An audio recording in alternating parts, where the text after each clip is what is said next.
Hello friends, ये exam India पर आपका स्वागत है। दोस्तों, यूपी ट्रिपल एससी द्वारा बीपीओ का नया सिलेबस जारी कर दिया गया है और आप सभी लोग जानते हैं कि इस सिलेबस में ना तो आपका जीएस रखा गया है, ना ही हिंदी यहाँ पर रखी गई है, ना ही रीजनिंग रखी गई है और ना ही मैथ रखी गई है।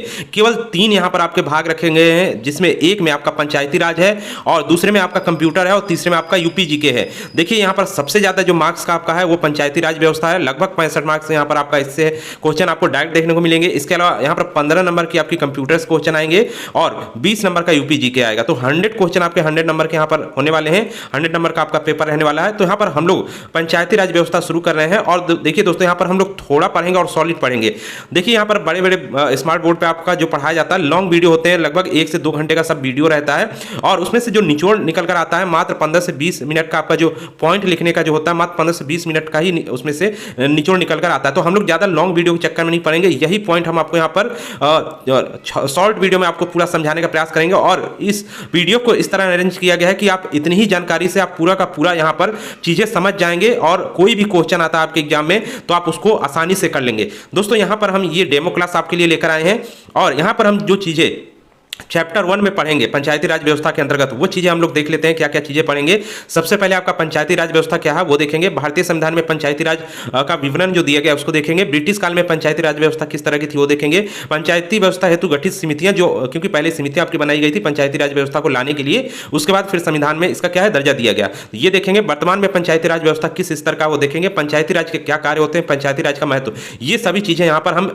चैप्टर 1 के अंतर्गत देखेंगे। इसके अलावा नेक्स्ट चैप्टर भी आपका, क्योंकि एक ही चैप्टर में पूरी टॉपिक आपका जो दिया गया है वो कवर नहीं होगा, तो अलग अलग चैप्टरों में हम कवर करेंगे और सरल तरीके से कवर करेंगे। कोई भी आपका यहाँ पर हार्ड नहीं रहेगा, आसानी से आपको समझ में आ जाएगा और पूरा का पूरा कवर हो जाएगा। इससे एक भी आपका कोई भी चीज इससे बचेगा नहीं, चाहे जितना ही हार्ड पेपर आपका आ जाए, आप हर तरह के क्वेश्चन यहाँ पर कर लेंगे इस वीडियो को देखने के बाद। अब दोस्तों, यहाँ पर हम बात करते हैं। सबसे पहले देखिए, सबसे पहले चीज आपकी आती है पंचायती राज व्यवस्था क्या है। दोस्तों, इसको शुरू करने से पहले हम बता दें, टेलीग्राम चैनल आप हमारा ज्वाइन जरूर करिएगा, लिंक डिस्क्रिप्शन बॉक्स में है, वहां पर आपको इसका पीडीएफ भी मिल जाता है। इसके अलावा अन्य कोई भी आपको जानकारी वहां पर दी जाती है वो अपडेट कर दी जाती है। कोई भी नोटिफिकेशन आता है वहां पर अपडेट मिल जाता है। इसके अलावा कोर्स से संबंधित डिटेल भी आपको टेलीग्राम चैनल पर ही मिल जाती है। तो टेलीग्राम चैनल जरूर ज्वाइन करिएगा, पीडीएफ वहां पर मिल जाएगा आपका। अब चलिए दोस्तों, शुरू करते हैं पंचायती राज व्यवस्था। तो सबसे पहले पंचायती राज व्यवस्था है क्या उसको हम यहाँ पर बताते हैं। तो यहाँ पर देखिए लिखा तो गया है आपका, इसको आप पढ़ेंगे तो समझ जाएंगे, लेकिन उससे पहले हम आपको आसान भाषा में यहाँ पर हम आपको बताते हैं पंचायती राज व्यवस्था होता क्या है। तो देखिए, पंचायती राज व्यवस्था मुख्य रूप से ये स्थानीय स्वशासन का एक प्रकार है। अब यहाँ पर बात आती है कि स्थानीय स्वशासन क्या है। स्थानीय स्वशासन क्या है, तो देखिए यहाँ पर हम आपको बताते हैं। देखिए, आपकी एक होती है केंद्र सरकार, यहाँ पर देखिए एक होती है केंद्र सरकार, दूसरी आपकी होती है राज्य सरकार। केंद्र सरकार क्या होता है, जो पूरे देश को देखती है आपकी, है ना, सबसे ऊपर होती है। राज्य सरकार राज्यों में काम करती है। अब स्थानीय स्वशासन जो होती है वो भी सरकार का एक प्रकार है, आप इसको मान सकते हैं। जैसे गांव का एक मुखिया है तो गांव का हेड होता है, गांव का ही एक प्रकार से सरकार उसको मान सकते हैं, वो वहां की चीजें देखता है। तो देखिए, स्थानीय स्वशासन में क्या आता है कि नीचे का जो सरकार जो लोकल स्तर पे होता है आपका, लोकल स्तर पे जो गवर्नमेंट आपकी एक प्रकार से सरकार के रूप में कार्य करती है, वही आपकी स्थानीय स्वशासन के अंतर्गत आती है। अब स्थानीय स्वशासन आपका देखिए गांव में लागू होता है और गांव में अलग तरीके होता है और नगर में लागू होता है। अब क्योंकि एक देखिए, एक गांव या नगर का व्यक्ति जो है वो बार बार आपका ना तो राज्य सरकार के पास अपनी जो है उसकी परेशानियां या जो भी आप उसके पास समस्याएं हैं लेकर जा सकता है, ना ही वो केंद्र सरकार इतने ऊपर तक जा सकता है बार बार, और उसको यहां तक पहुंचने में ना तो उसकी जानकारी होती है, ना ही उसके पास कोई साधन होता है वहां तक पहुंचने का, और पहुंचेगा भी तो काफी लेट होगा, उसकी समस्याएं सॉल्व होने में टाइम लगेगा। तो इस तरह आपका स्थानीय स्वशासन की व्यवस्था की गई है, चाहे वो व्यक्ति गांव में रह रहा हो या नगर में रह रहा हो, वो स्थानीय स्तर पर ही अपनी समस्याओं का समाधान कर सके और स्थानीय स्तर पर ही जो नियुक्तियां जो लोकल गवर्नमेंट होती है उसकी समस्याओं को सुलझा सके। इस तरह राज्य का प्रेशर यहां से कम हो जाता है, केंद्र सरकार का प्रेशर यहां से कम हो जाता है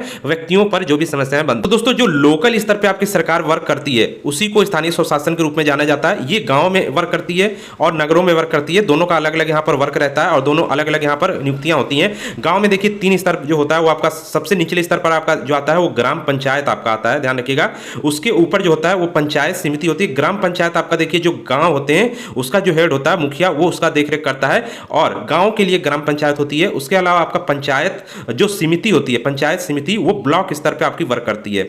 उसके बाद गांव में जो सबसे ऊपर रहता है वो जिला परिषद रहता है, जो जिला स्तर पर वर्क करता है और इसका हेड आपका डीएम वगैरह रहते हैं। इसके अलावा नगर की बात करते हैं यहाँ पर, तो नगर में भी 3 स्तर होता है। सबसे निचले स्तर की बात करें यहाँ पर तो नगर पंचायत होता है। नगर पंचायत वो होता है जो जैसे कोई गांव है वो नगर की ओर बढ़ रहा है, है, मतलब नगर बन रहा, तो वहां पर आपकी नगर पंचायत होती है। उसके ऊपर जस्ट होता है नगर पालिका, नगर पालिका, और सबसे ऊपर जो नगर में होती है वो नगर निगम होता है आपका। तो ये ध्यान रखिएगा, नगर निगम। तो ये आपका स्थानीय स्वशासन के प्रकार है। अब जानते हैं पंचायती राज व्यवस्था क्या है।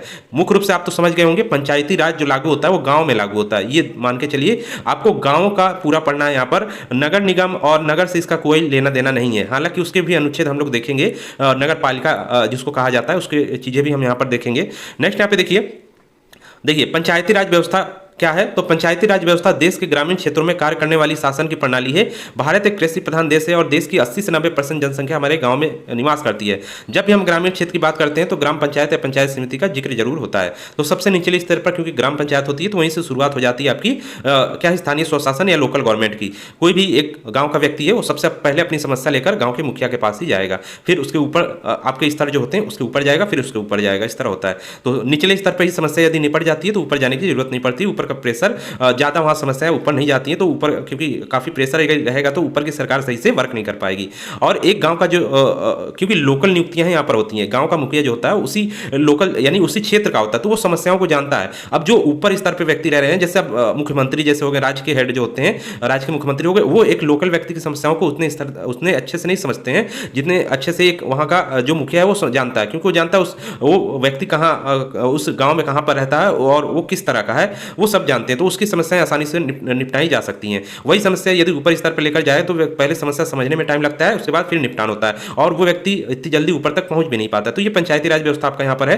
तो इसमें देखिए यह एक शासन प्रणाली है जो भारतीय ग्रामीण क्षेत्रों में लागू होती है। शासन प्रणाली के अंतर्गत एक ग्राम पंचायत होती है, इसके अलावा यहाँ पर तालुका पंचायत और जिला पंचायत होता है। तो तीन स्तर आपके होते हैं। इसके अलावा यहाँ पे देखिए यह एक ऐसी व्यवस्था है जिसके अंतर्गत शक्ति का विकेंद्रीकरण किया जाता है। अब ये चीज ध्यान रखिएगा क्योंकि आपके एग्जाम में क्या पॉइंट स्टेटमेंट आ सकते हैं। जैसे आपके 3 स्टेटमेंट दे दिए गए, जैसे पंचायती राज व्यवस्था एक ऐसी व्यवस्था है जो शक्ति का विकेंद्रीकरण करती है। पहली आपकी स्टेटमेंट ये हो गई। दूसरी आपकी हो गई कि पंचायती राज व्यवस्था गांव में लागू की जाती है, ये हो गई। तो उसमें नीचे आपका ऑप्शन आता है कि पहला स्टेटमेंट सही है, दूसरा सही है, तीसरा सही है, या केवल एक सही है, केवल 1-2 सही है। तो इस तरह के क्वेश्चन आपके आते हैं तो आसानी से कर लेंगे। तो आपको जानकारी होना चाहिए। तो ये क्या करता है, जो आपका स्थानीय स्वशासन है मुख्य रूप से शक्ति का विकेंद्रीकरण करता है, जो केंद्रीय शक्ति है।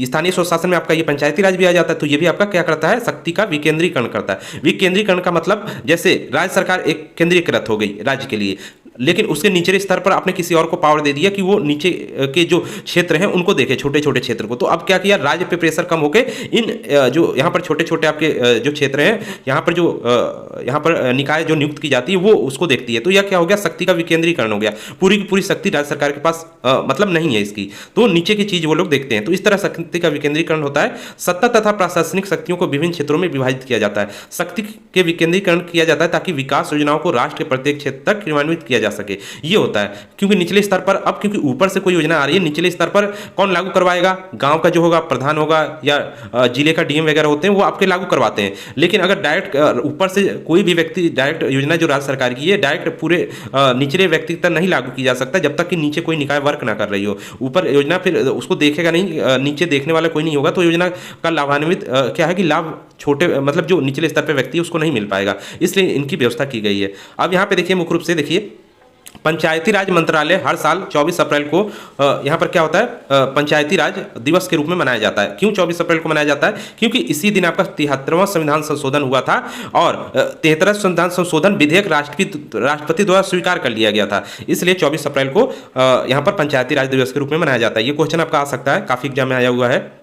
नेक्स्ट यहाँ पे देखिए भारतीय संविधान में अब पंचायती राज को देखते हैं। देखिए अधिकतर आपके क्वेश्चन जो आपके एग्जाम में बनेंगे बीपीओ के, वो संविधान से रिलेटेड जो भी आपका पंचायती राज है, जो भी अनुच्छेद है और जो भी संविधान में लिखा गया है इसके बारे में, वो सभी चीजें आपके अधिकतर क्वेश्चन कॉन्स्टिट्यूशन से रिलेटेड आएंगे, क्योंकि पूरा का पूरा कॉन्स्टिट्यूशन रिलेटेड आपका है। इसके अलावा भी बाकी चीजें बात हम लोग करेंगे।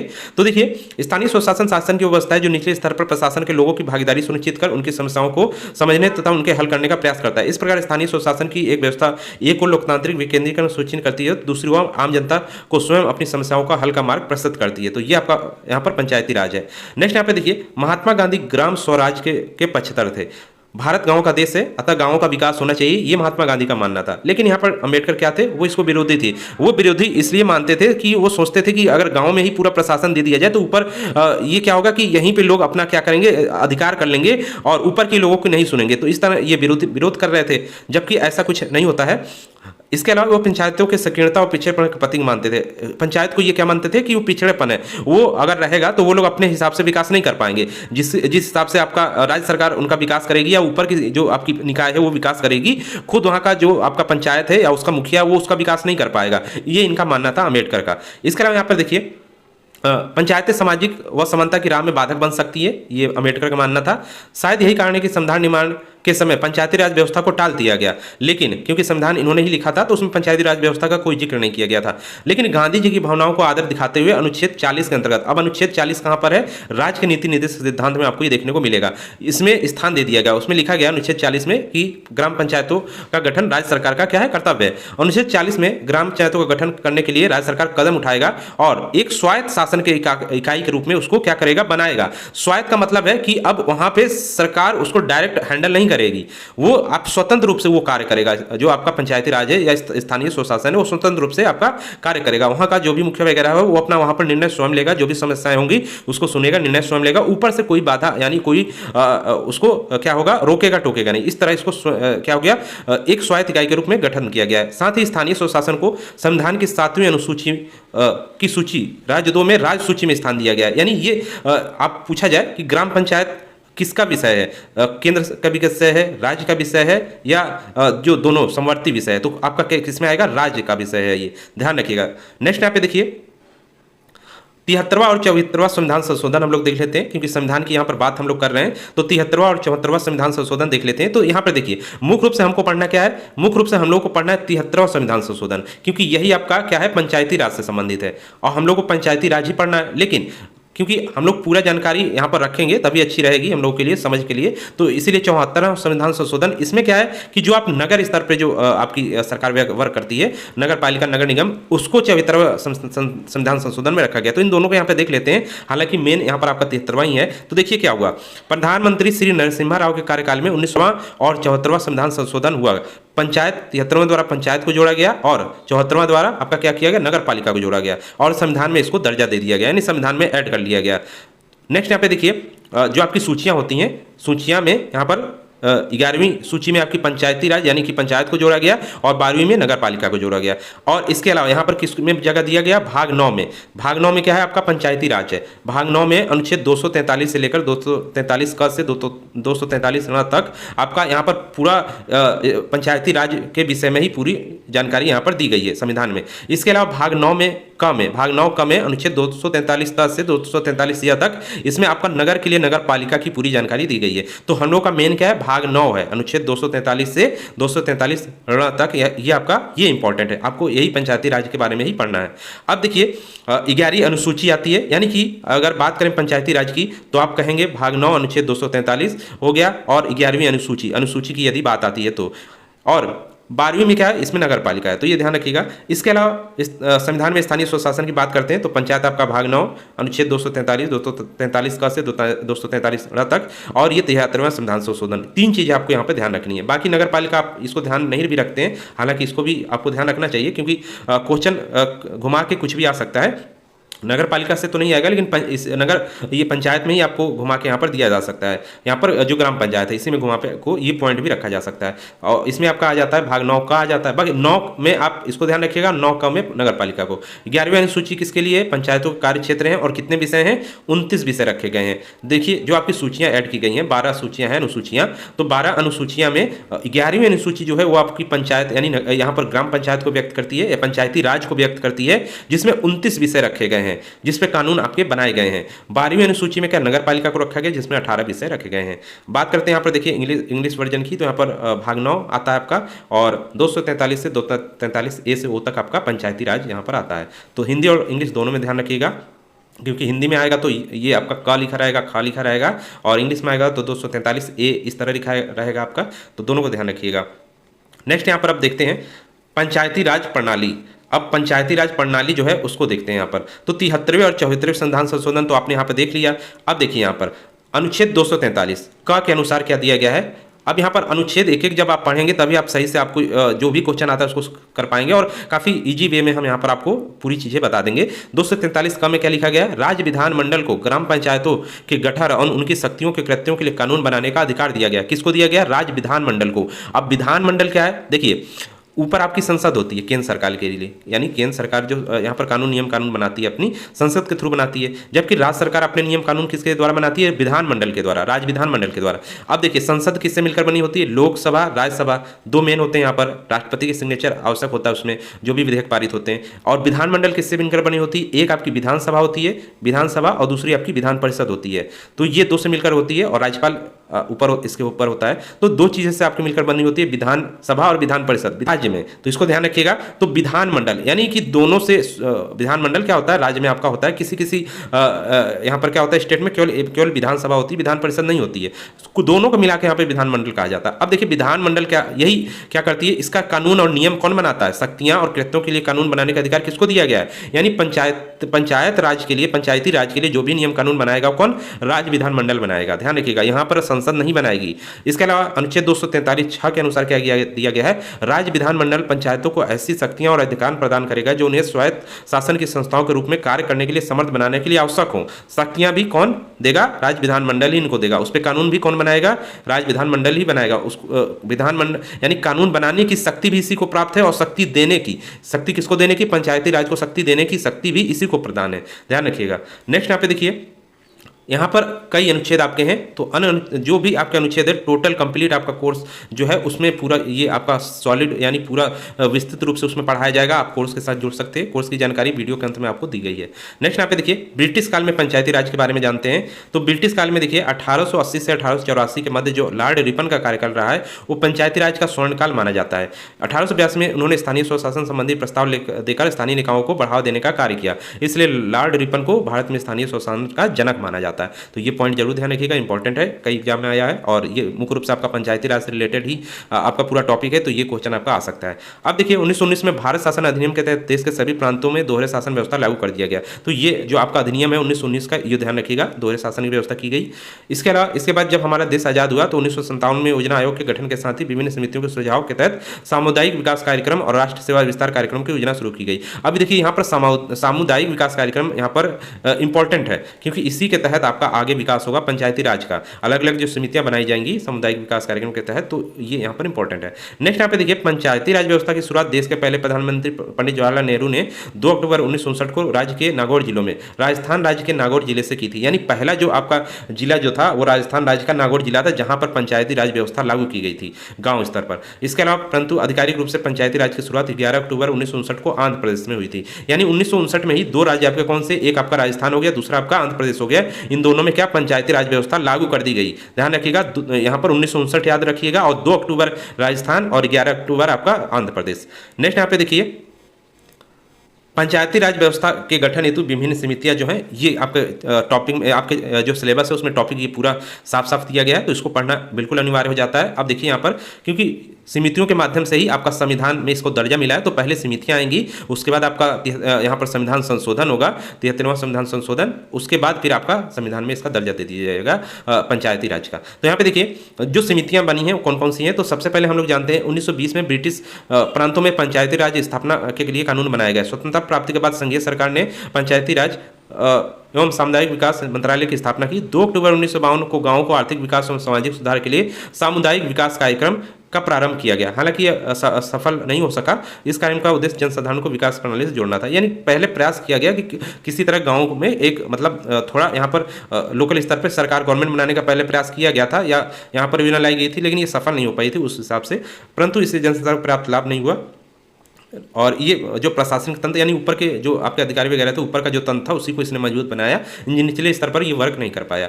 अब देखिए यहाँ पर पंचायती राज से संबंधित जो महत्वपूर्ण समितियाँ वो देखते हैं। तो पहली आपकी जो समिति है बलवंत राय मेहता समिति।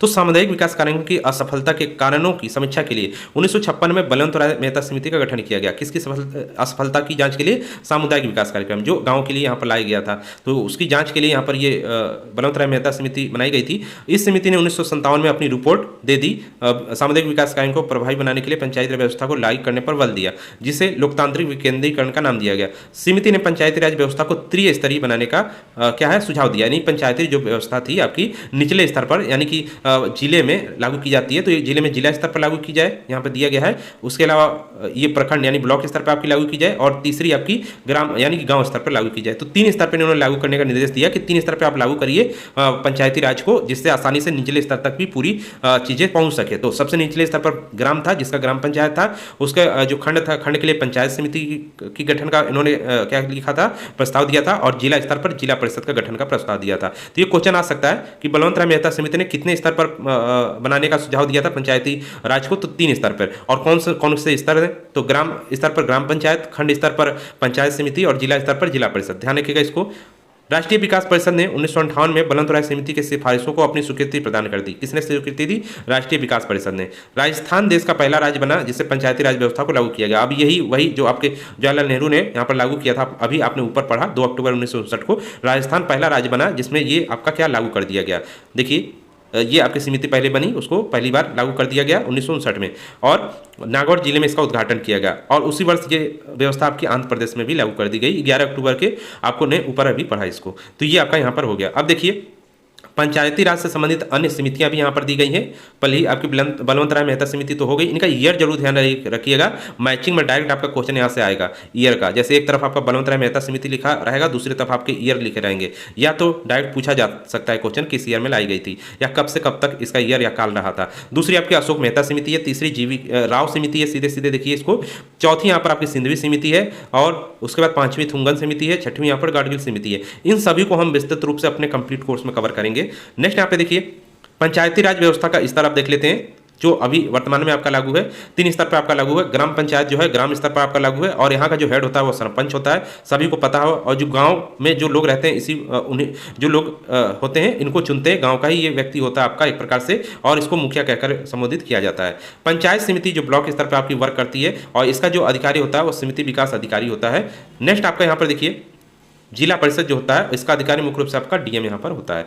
तो ये आपका होता है 3 स्तर आपकी इस समय आपकी लागू है।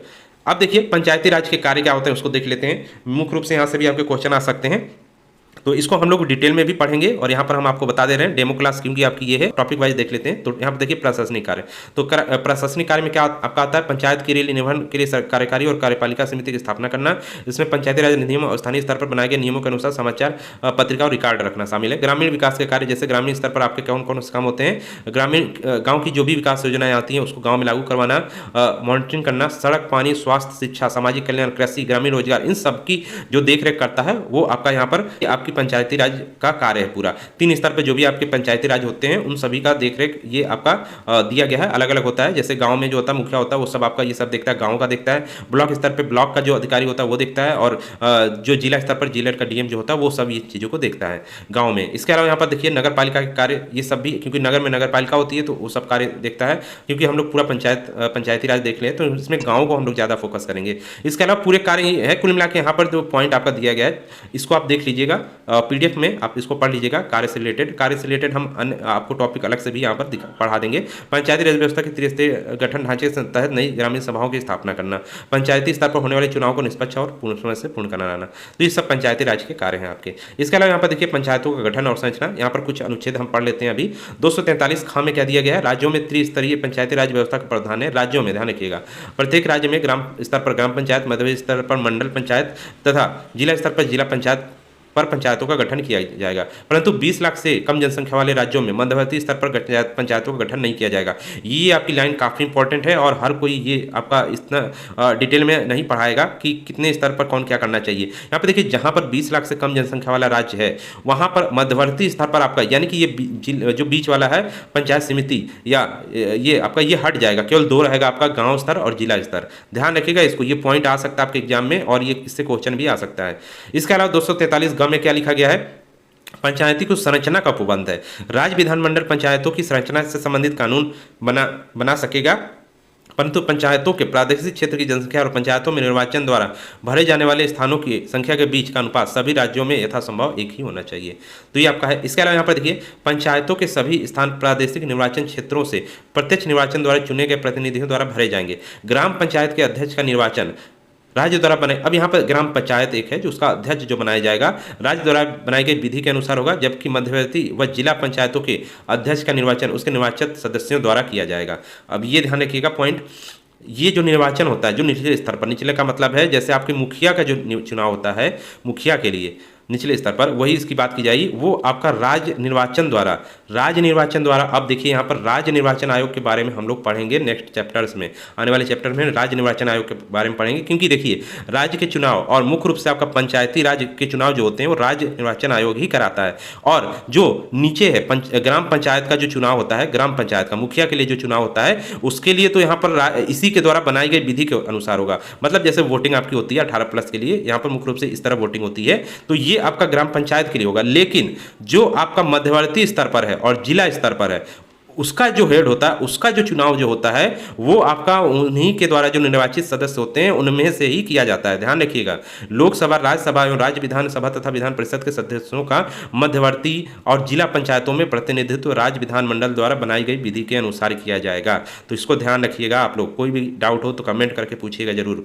नेक्स्ट यहाँ पे देखिए, पंचायतों में आरक्षण अनुच्छेद 243 ख है। ध्यान रखिएगा ये क्वेश्चन 100% आपका आना है।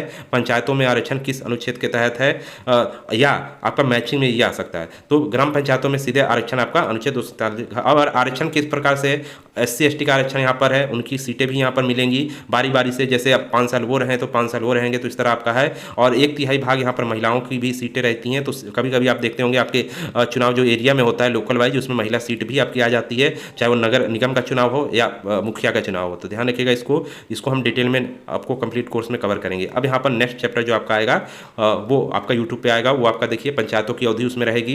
इससे रिलेटेड जो अनुच्छेद है, पंचायतों का स्थानों का आरक्षण, पंचायत सदस्य की योग्यताएं, पंचायतों के लिए वित्त आयोग, उत्तर प्रदेश में पंचायती राज व्यवस्था के लिए चुनौतियां और समाधान, ग्राम पंचायतों के अधिकार, राज्य निर्वाचन आयोग, ये सभी चीजें हम लोग पढ़ेंगे आगामी जो भी चैप्टर आपके आते हैं। अब देखिए कोर्स से रिलेटेड बात कर लेते हैं। तो BPO एग्जाम के लिए नए सिलेबस के अनुसार पूरा आपका कोर्स दिया जाएगा, जिसमें आपका पंचायती राज रहेगा, कंप्यूटर आपका रहेगा, फुल कंप्यूटर का कोर्स रहेगा, फुल UP GK का आपका कोर्स रहेगा। केवल 349 रुपये आपकी फीस रखी गई है। पेमेंट आप कर सकते हैं 9807342092 पर व्हाट्सएप करिएगा और इसी पे पेमेंट करके स्क्रीनशॉट भेज दीजिएगा। आपको तुरंत आपका जो ग्रुप है टेलीग्राम ग्रुप उसमें ऐड कर लिया जाएगा। वीडियो क्लासेस आपको दी जाएगी, PDF नोट्स यहाँ पर दिए जाएंगे और साथ ही टेस्ट सीरीज भी इसी में इंक्लूड है आपका। अलग से कुछ भी आपको कुछ करने की जरूरत नहीं है। तो दोस्तों वीडियो आपको कैसा लगा कमेंट जरूर करिएगा, इससे बेहतरीन वीडियो आपके लिए लाया जाएगा यदि आप कमेंट करते हैं तो, और एक एक टॉपिक पर आपको पूरा वीडियो बना के दिया जाएगा। तो दोस्तों मिलते हैं नेक्स्ट वीडियो में।